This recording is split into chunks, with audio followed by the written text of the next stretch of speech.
Last વિડીયોમાં calls વિશે હેમાંગ તે લાઈફ સેવિંગ માહિતી બહુ સરસ આપેલી. મારો ખાલી એટલો પ્રશ્ન છે કે આ કોલ્સ કોઈ પણ એજ ગ્રુપમાં કરી શકાય?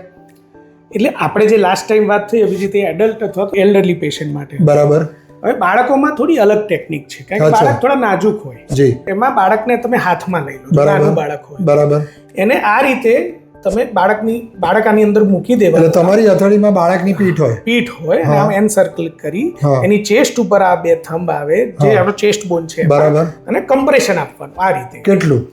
એ 100 થી 120 પર મિનિટ જે એડલ્ટમાં આપીએ છીએ એ જ. બરાબર. અને દબાણ પણ એટલું એ 1 to 1.5 ઇંચ. જે આપણે એડલ્ટમાં 2 to 2.5 ઇંચ હતું, એટલે 5 થી 6 સેન્ટીમીટર.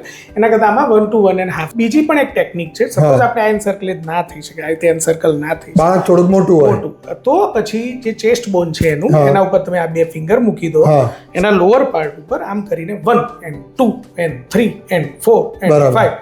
હવે બીજી જે કોમન મિસ્ટેક હું જોઈ રહ્યો છું, આપણે બધા જ્યારે ડ્રાઈવ કરીએ ત્યારે આપણી સામે કોઈક વખત એક્સિડન્ટ થાય છે, વ્યક્તિને બ્લીડિંગ થતું હોય છે. રોડ ટ્રાફિક એક્સિડન્ટ વખતે કોમન મેન તરીકે આપણે કેવી રીતના મદદરૂપ થઈએ અને શું ભૂલ ના કરીએ એ મને કહે. તો જો આપણે જ્યારે જોઈએ છીએ રોડ સાઈડ એક્સિડન્ટ થાય તો આપણે હેલ્પ કરવાની ભાવના હોવી જોઈએ. બરાબર. આપણા મગજમાં એક ઉત્સાહ હોવો જોઈએ કે ના ભાઈ હું આ દર્દીને બચાવતો તો એક્સિડન્ટ થયો તો હું હેલ્પ કરું. બરાબર. આપણે જોવાનું કે કોઈ જગ્યાએ બ્લીડિંગ થાય છે, મેસિવ બ્લડ લોસ છે, કોઈ મેજર જગ્યાએથી બ્લડ લોસ થાય છે, તો એને પહેલા પ્રેશર આપીને એને બંધ કરવા ટ્રાય. બરાબર. અને બીજી એક કોમન મિસ્ટેક જો હું તું જોતો હોઈએ છે એ બાબતે આપણે વાત કરીએ તો એમાં સર્વાઇકલ સ્ટેબિલિટી કરવી જરૂરી છે. સર્વાઇકલ એટલે ગળાનો ભાગ. સ્ટેબિલાઇઝેશન, એને મેન્યુઅલ ઇનલાઇન સ્ટેબિલાઇઝેશન કહે છે. બરાબર. એ તમે સ્ટેબિલાઇઝ કરીને દર્દીને શિફ્ટ કરો.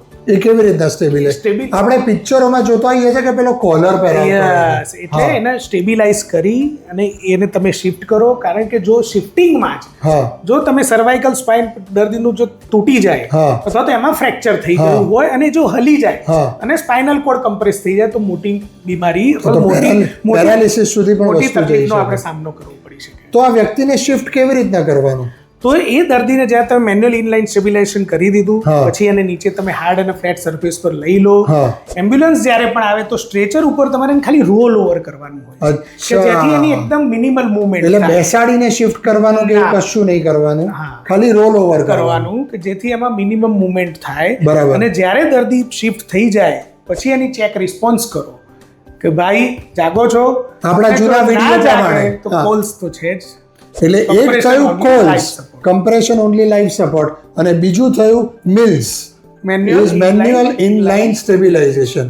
આ બે શબ્દો અને આ બે મેન્યુઅરથી અનેક જીવો બચી શકે અને એક માણસ સુપર હ્યુમન, સુપર હીરો બની શકે.